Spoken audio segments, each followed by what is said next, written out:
এই যে ওইদিকে তাকিয়ে আছে, কি করছে বুঝতে পারছি না। ঝুড়িটা কোথায়? ঝুড়িটা এই তো। আরেকবার নে। যা, হয়ে গেছে, যা। আজকে 9th মে, সোমের মুখে ভাত। সকাল থেকে বাড়িতে প্রচুর ব্যস্ততা সবার।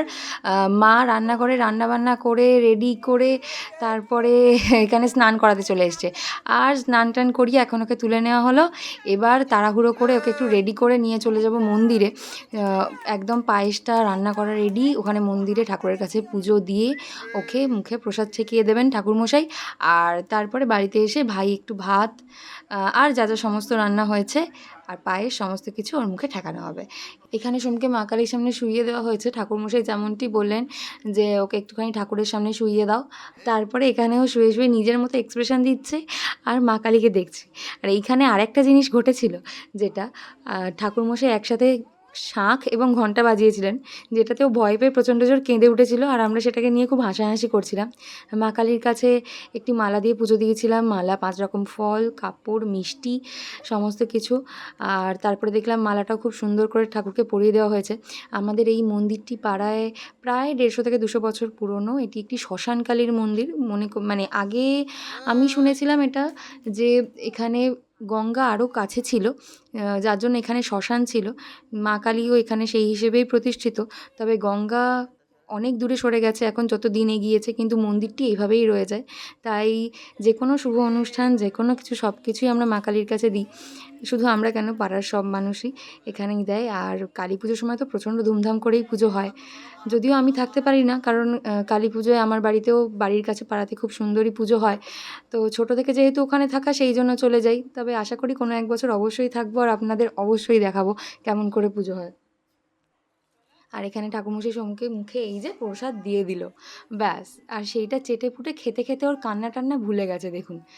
ব্যাস, আবার একটু যেই কাঁদছে, ওর মুখে যেই প্রসাদ ঠেকানো হচ্ছে, মিষ্টি মিষ্টি পায়েস খেতে খেতে ও সব ভুলে যাচ্ছে, কান্না টান্না সমস্ত কিছু। ভাত, 5 রকম ভাজা, ডাল, মাছ, মাছের মাথা, মাছের লেজা, সমস্ত কিছু আয়োজন তো করা হয়েছে, কিন্তু খেয়েছে তো নামমাত্র। সে তো সবাই জানেনই আপনারা। আর মিষ্টিটা ইচ্ছে করে একটু প্লেটটা কালারফুল করেছিলাম। জানি কিছুই খাবে না, তবুও আর কি, স্মৃতি হিসেবে থেকে যাবে। সঙ্গে দই, চাটনি সব কিছুই ছিল। খুব সুন্দর করে সাজিয়েছিল মা। এখানে ভাই বসে পড়েছে সোমকে নিয়ে, কিন্তু ও কিছুতেই থাকবে না। সেদিনে গরমও ছিল খুব। আর চারিদিকে এত মাথার মুকুট, মালা, হাতের ফুলের সাজ সব কিছু পরেও একেবারে ব্যতিব্যস্ত। ব্যাস, চোখে নেমে গেছে, সেই নিয়ে একেবারে অস্থির কাণ্ড। আর মা সুন্দর করে পায়ে আলতাও পরিয়েছিল। আর প্রথমবার এই যে মুখের সাজ পেয়ে একটু অপ্রস্তুতে পড়েছে ঠিকই, কিন্তু চারিদিকে ওই যে বাজনার আওয়াজ, সবাই ডাকছে, সেই শুনে চারিদিকে তাকাতে তাকাতে একটু চেটেই ফেলেছে। আর পায়েস খাওয়ার দৃশ্যটা তো মানে দেখার মতোই। পায়েসটা চাটছে আর চাটছে।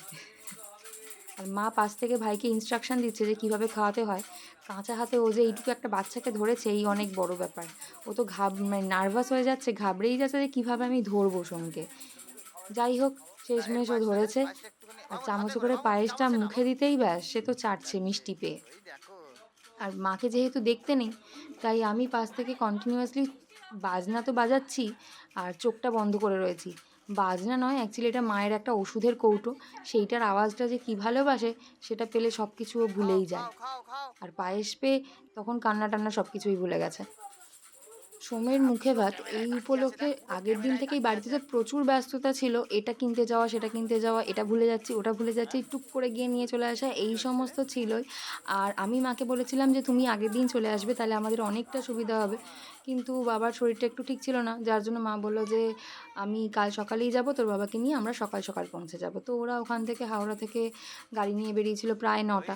কিন্তু ওখানে এতই জ্যাম, সেদিনে নাকি একটু হাই রোডে শুনলাম অ্যাক্সিডেন্ট কিছু হয়েছিল। যাই হোক, এরকম দুর্ঘটনা ঘটার জন্য প্রচুর জ্যাম ছিল, 2 ঘন্টা প্রায় গাড়ি লেট।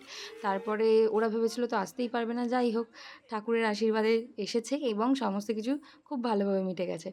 আর সেদিন যেহেতু এত ওরও ধকল গেছে সোমের, সেই জন্য একটু মুখে ভাত দিতে দেরি হয়ে গেছে। শুধুমাত্র যেটুকু টাইম ছিল 1টার মধ্যে মুখে প্রসাদ চাকানো, সেই টাইমে শুধু মন্দিরে প্রসাদটুকু দিতে পেরেছি।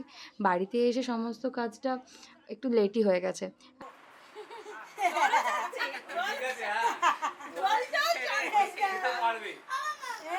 এখানে ভাই বসে গেছে আশীর্বাদে ওকে নিয়ে। ভাই তো এতটাই নার্ভাস ছিল, ওকে ঠিকভাবে ধরতে পারছিল না। হ্যাঁ, আর ও ভাইয়ের ধুতি ধরে টানতেই অস্থির। এখানে মা আগে আশীর্বাদ করে নিচ্ছে, আর ও তো কিছুতেই থাকবে না। অ্যাকচুয়ালি ওর আর ভালোও লাগছে না, একটু খিদেও পেয়ে গেছে, আবার একটু ঘুমও। কিন্তু চারদিকে এত লোকের এত আবদার ও মেটাচ্ছে যে তাই ওকে তো আর মানে ধন্যবাদ দিয়েও শেষ করা যাবে না। যাই হোক, সব বাচ্চাকেই এরম একটা দিন কাটাতে হয়। এরপর আমার বাবা, আমার মা, কিন্তু মা বাবার মনটা খুবই খারাপ সেদিন, যে থাকতে পারবে না, চলে যেতে হবে। এই পায়ে সুন্দর করে মা আলতা পরিয়েছে, আর সেই আলতার রং ও গোটা গায়ে মেখেছে। আর চেলিটাতে এতটাই গরম হচ্ছিল সেদিনে, খুলে দেওয়া হলো। আর আমাকে বলা হলো আশীর্বাদ করতে। কি আর আশীর্বাদ করব, আমি তো সারাদিনই আশীর্বাদ করছি। যাই হোক, এবার বাবার পালা। বাবাও আশীর্বাদ সেরে নিল। তবে বাবা আশীর্বাদ করাতে ক্যামেরায় পোজ দিলই একটু বেশি। এবার চারিদিকে ধান সেসব যে অবশ্যই ঝেড়ে ফেলতে হবে, গায়ে ফুটে গেলেই ব্যাস। এবার পিসির পালা। পিসি আশীর্বাদ করে ধান ঝেড়ে নিল।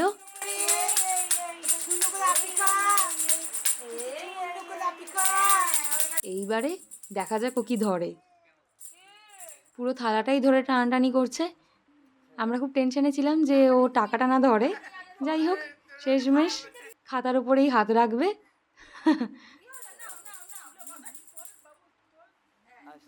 আর মা এখানে একটা চিটিং করেছিল।